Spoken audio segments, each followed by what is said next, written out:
Hey y'all, welcome and welcome back to another video. If you are new to my channel, hey girl, hey, my name is Nandria. Thank you so much for stopping by. So today's lock style is given by these two pics that I found on Pinterest. You guys, I'm always scrolling through Pinterest for inspiration and I just love it. I couldn't decide which one I wanted to do, so I just decided to kind of do a mix of them both. Now, before we even get into this style, the base of it is a two-strand twist. So if you don't know how to do a two-strand twist, please go check out my last video. It's going to teach you how to do a two-strand twist, which is really simple. It really just takes a lot of practice to get two-strand twists down, but once you got it, girl, you are set. And what I'm starting off with is separating my locks so that I can get them to pair up so that I can have the two-strand twist. I don't have like a mirror, so I don't like using a comb because I don't want to mess up my locks. So what I usually do is kind of feel my way throughout the parts. And then once I feel like I have a good idea of where the part is, I'll go in with the lock gel and use that to kind of smooth down the part even more. Once I have the amount of locks that I want to use, and I make sure to count them to make sure that there's two for each two-strand twist. Once I have those already done, I'll go ahead and start the two strands. And for this style, for the back specifically, it's really just going to be the lock knots. I don't know if you guys call it lock knots. For this video, I'm just going to call it a lock knot. But I will two-strand for most of the way down. And as you guys can see, I have this really faded red in my hair. You guys probably couldn't even tell that it was originally red by the color it looks now, but that's not the point of this video. So I will twist down until the color change, and then I will take a rubber band and tie it. Now, looking back, I really didn't need that first rubber band. I could have just wrapped it without that rubber band, but if you're trying the style out, go ahead and feel it out and see if you like it, see if you don't like it. Some of them I used the first rubber band, some of them I didn't. But anywho, once I have that first rubber band, I'm gonna take the rest of the lock at the bottom and wrap it up towards the top of the twist. Now, thinking about this, it's more so like the farther you go up, the thinner the knot will be, and the more you stay to the bottom, the thicker the knot will be. Now, if you have different lengths with your locks like I do, they're gonna be different sizes, as you can see, but I think it also adds some kind of fun to the style. So once I have the knot where I like it, I will take a second rubber band and just wrap it over the knot and to secure it.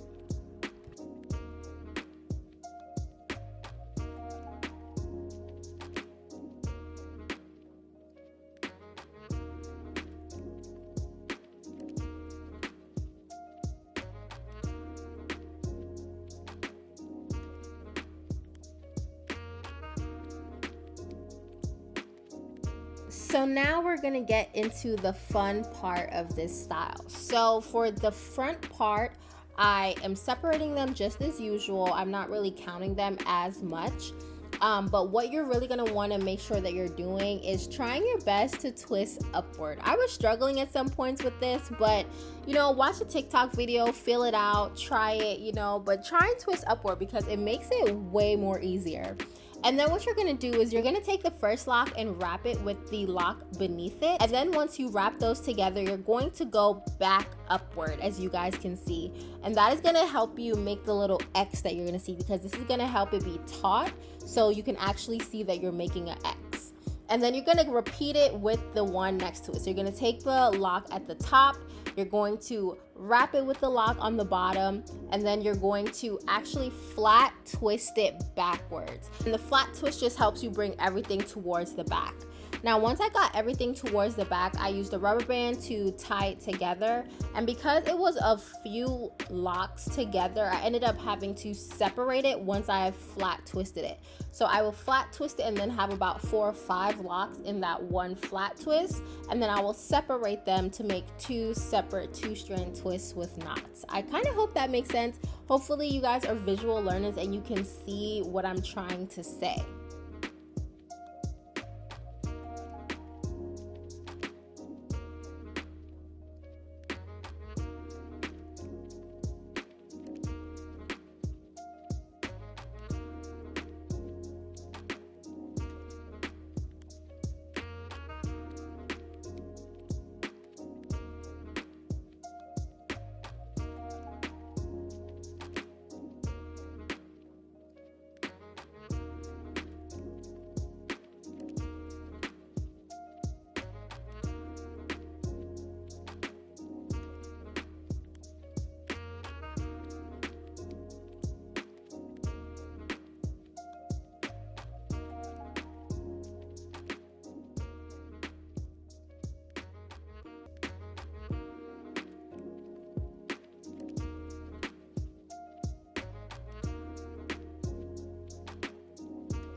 And now for the last part of this style, this is going to be the two center rows. I don't know if you guys have center rows, but whichever rows you guys decide to do, you're going to want to retwist that one upwards. This, as you guys can see, I was really struggling, but once you feel it out, you kind of get the hang of it.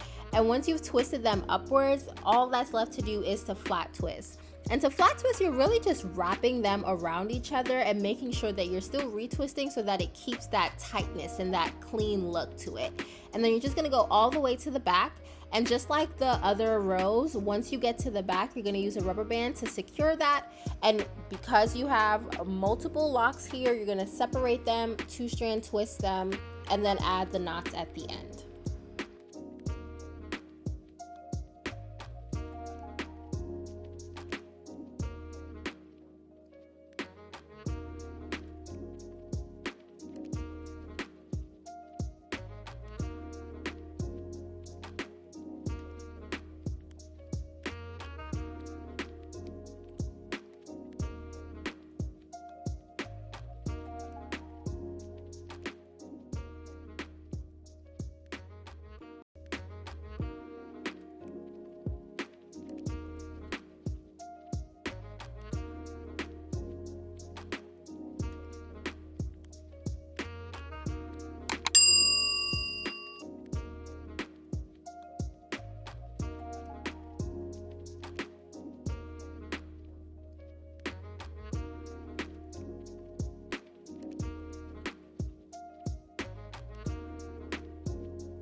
So you have finished the style, so now is for the fun and easiest part, baby hairs. You guys, I'm a baby hair girl. Of course, this step is optional, but like I said, I love me some baby hairs. I'm gonna go ahead and finish my baby hairs, add those final touches, and that is it, you guys. You have finished this style. Let me know in the comment section below how you like it. Let me know if you have any questions, because I don't know how well of a job I did explaining it. I really just kind of felt my way through it based off of the pictures, but I think it came out pretty good for my first time, and also just trying to figure it out as I go along. But thank you guys for watching, and I'll see you guys in the next one. Bye.